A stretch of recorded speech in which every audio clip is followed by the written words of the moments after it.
The real reason why doing 3 sets of 12 is garbage and you should stop it. How many repetitions did you do in your last chest workout or any other muscle? If the answer was 3 sets of 12, then this video is for you. I know exactly what happened. The first time you arrived at the gym, the trainer handed you that standard form. Flat bench press, 3 sets of 12 repetitions. Leg press, 3 sets of 12. Barbell curl, 3 sets of 12, and so on. It seems that at some point in history, someone decided that this was the magic number for bodybuilding, and everyone simply accepted it without questioning. That is why today you will see why this logic is not only outdated, but limiting your results, putting you at risk of injury, and worst of all, making you waste time. And look, I am not saying this based on guesswork or personal experience alone. Science has already demonstrated repeatedly that this fixation on a specific number of repetitions makes no sense whatsoever. From a physiological standpoint, your muscle does not know how to count. It has no idea whether you are on repetition 8, 10, or 15. What it understands is tension, it is effort, it is mechanical stress. To understand why the number 12 is irrelevant, imagine that your muscle works like an intelligent lighting system. You do not have just an on and off switch, but rather several circuits that activate according to voltage needs. First, we have slow twitch fibers. They are like those economical LED bulbs. They shine for hours, use little energy, but they do not light up an entire stadium. They handle light effort. Then, we have intermediate fibers and fast twitch fibers. These are the powerful stadium floodlights. They generate an absurd amount of light, but they consume so much energy that they heat up and turn off quickly. The secret to hypertrophy is motor unit recruitment. If you use a lightweight, your brain only turns on the LEDs. The floodlights, which are the fibers, with the greatest growth potential, remain off. They will only turn on when the LEDs start to fail from fatigue, or if you put such a heavy load that the system needs to turn everything on at once to avoid being crushed. Now, why is this important for our conversation? Because your body is intelligent, extremely intelligent. It will always seek the most economical strategy possible to perform any task. When I say economical, I am talking in terms of energy. It wants to spend the minimum necessary to do the job. So imagine the following. You put a relatively light weight on the bar and start doing the exercise. What happens? Your body looks at that weight and thinks, "This is easy. I do not need to mobilize the entire army." Type 1 fibers can handle it alone, and that is exactly what happens. The strongest fibers, type 2A and 2X, stand still, watching. They are not recruited because they are simply not necessary. And type 1 fibers keep working, repetition after repetition. And here enters a fundamental concept: accumulated fatigue. Each repetition you do, the muscle gets a little more tired. The second repetition is already done by a more fatigued muscle than the first. The 10th repetition is done by a significantly more tired muscle. It is the same muscle, but its state changes throughout the set. There comes a time when type 1 fibers cannot take it anymore. They gave everything they had. Let us suppose that happens around the 15th repetition, but you do not stop because you still have strength to continue. What does your body do? It asks for help. Type 2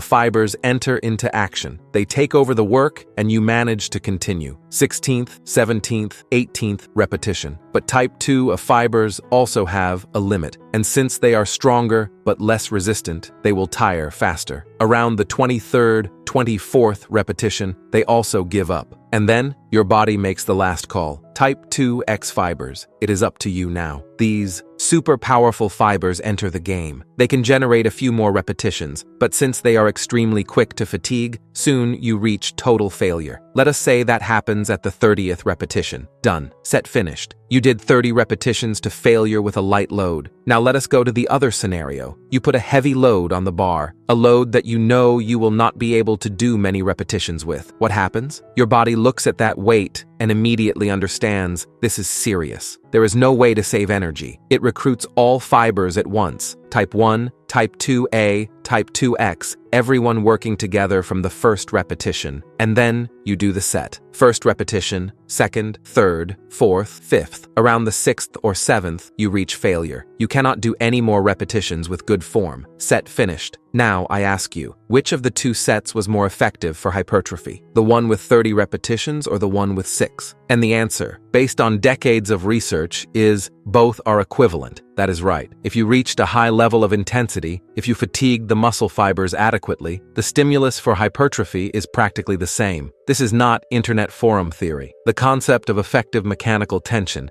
defended by researchers like Chris Beardsley, shows that muscle growth depends on how many stimulating repetitions you do. It does not matter if your workout has sets of 5 or 25 movements. What modern science proves is that mass gain is similar as long as proximity to failure is the same. A classic study compared groups training with 30% of maximum load versus 80%, and the aesthetic results were practically identical. The muscle responds to stress, not to the mathematical calculation you do on paper. And this is where it starts to click. If it does not matter whether you do 3 repetitions or 30, why on earth should you stick to the number 12? Why would this specific number be magical? The answer is simple. It is not. There is nothing special about 12. It is an arbitrary number that was conventioned at some point and perpetuated without questioning. What really matters is not how many repetitions you do. What matters is intensity. How much real effort you are putting into that set. How close to your maximum capacity you are getting. But here is where it gets interesting, and we arrive at the problem. The 3 sets of 12, besides not being very useful, can become harmful. Here are 3 examples of how. Example 1. You grab the weight, start doing the exercise, and around the 9th or 10th repetition, you are already at your limit. The weight is too heavy for you that day, at that moment. But how many do you have to do? 12. It is on the form. The trainer said so. So what do? You start to compensate.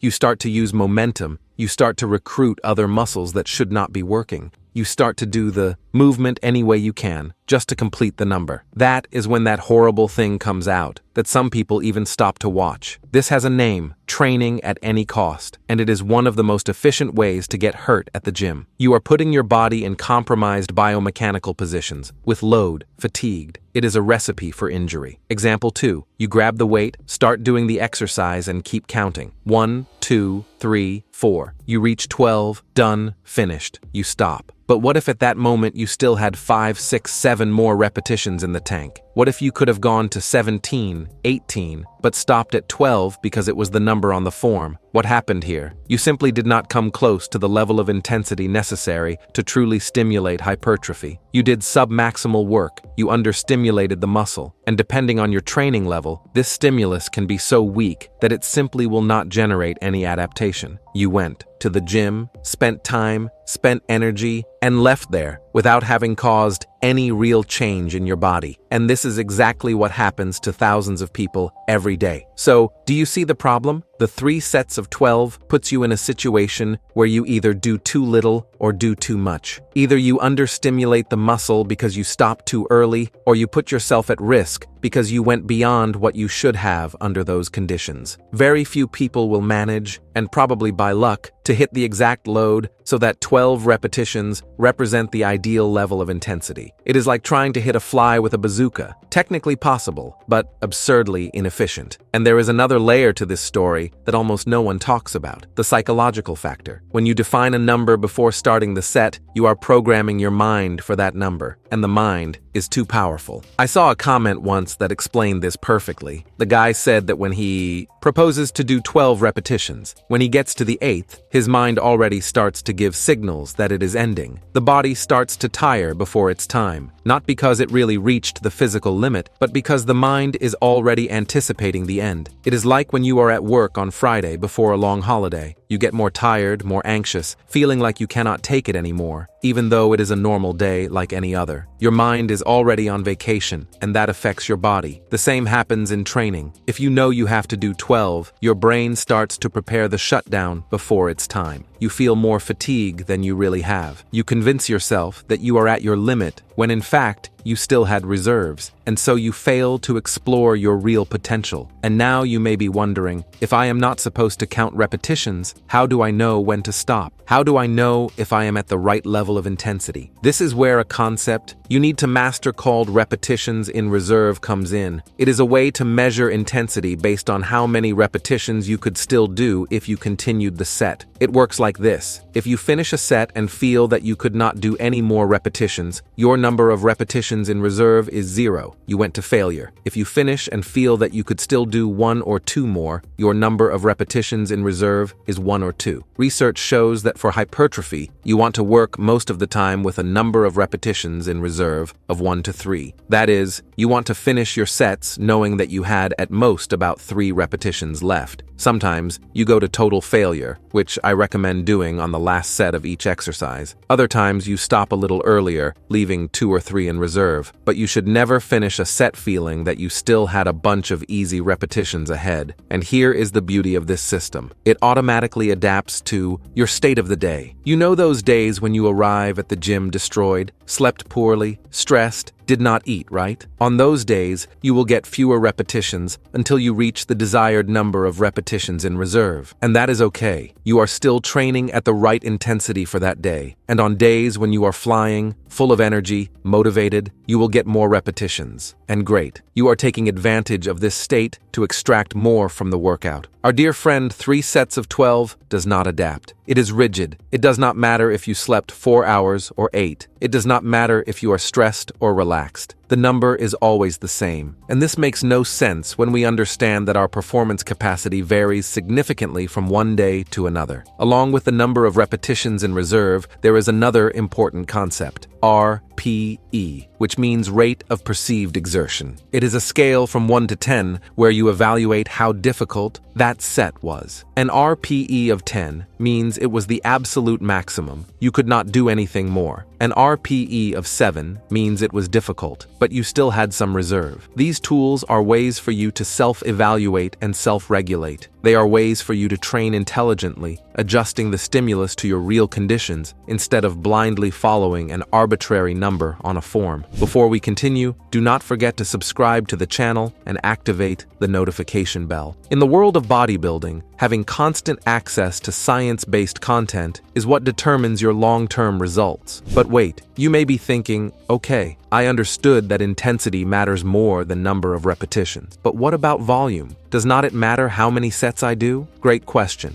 And the answer is, yes, it matters. A lot. Volume is one of the most important variables for hypertrophy. But volume is not counted in repetitions. Volume is counted in effective sets per muscle group per week. An effective set is a set that you do with adequate intensity, with number of repetitions in reserve between 0 and 3. If you do a very light set, where you could do 10 more repetitions easily, that does not count as an effective set. Current scientific literature suggests that for most people, the ideal volume for hypertrophy is between 10 and 20 effective sets per muscle group per week. Some people respond well with less, others need more. Despite being individual, this is a good starting point. And here is the trick. You can distribute this volume in various ways. You can do everything in one day or split it into 2, 3 workouts in the week. You can do sets of 5 heavy repetitions or sets of 20 lighter repetitions. What matters is that, at the end of the week, you have accumulated an adequate volume of sets with adequate intensity. This gives you absurd flexibility. You can adapt your workout to your taste, your time availability, the equipment you have access to. Now another important point. If you are just starting now, if you are in your first months at the gym, the conversation is a little different. For beginners, intensity is not the most important variable. You know what is? Neuromotor coordination, learning to do the exercises correctly, mastering technique, building the movement pattern. When you are a beginner, your body is still learning to recruit muscle fibers efficiently. You do not yet have the developed mind-muscle connection. You do not yet know the difference between real muscle fatigue and neural or cardiovascular fatigue. So for beginners, doing 3 sets of 12 is not the end of the world. It is a way to structure the workout while you learn. The problem is when the person has been training for 2, 3 years and is still following the same beginner form. Then yes, you are limiting your potential. But after all, why, despite all the scientific evidence, despite everything we know today about exercise physiology, do most gym trainers still hand out forms with 3 sets of 12? 3 main reasons. Number 1, many professionals simply do not know. They learned it that way in college. Or worse, they learned it that way by watching other trainers and never went after updating themselves. The physical education field evolves, science constantly produces new knowledge, but not every professional keeps up with this evolution. Many Many are working with knowledge from 10, 20 years ago. Second reason, laziness. Even among those who know there is a better way to prescribe training, many do not want the work of doing it differently. It is much easier to take a ready-made form template, change only the exercises, and hand it out to everyone. It gives much less work than explaining concepts like intensity, weekly volume, periodization, and others. Third reason, scale. An average gym has hundreds of students. A large gym can have thousands. Imagine the work it would be to teach each of these students to train in a truly personalized way, to understand their body, perceive their fatigue, adjust their loads. It is unfeasible in the business model of most gyms, so they opt for standardization. Is it worse? Yes, but it is easier to manage, and here I am not blaming trainers individually. Many of them are overloaded, poorly paid, taking care of 50 students at the same time. The system is what is wrong, but that does not change the fact that you, as a student, are being harmed. My final advice, so that you can apply everything we explained here, is you need to learn to self-regulate. Use tools like RPE and repetitions in reserve to guide your workout instead of blindly following a form. You need to pay attention to your body, your sensations, your real fatigue. And most importantly, you need to take responsibility for your own training. You cannot completely outsource this to a generic form or to a trainer who does not have time to give you individual attention. The person most interested in your results is you. So inform yourself, learn, question.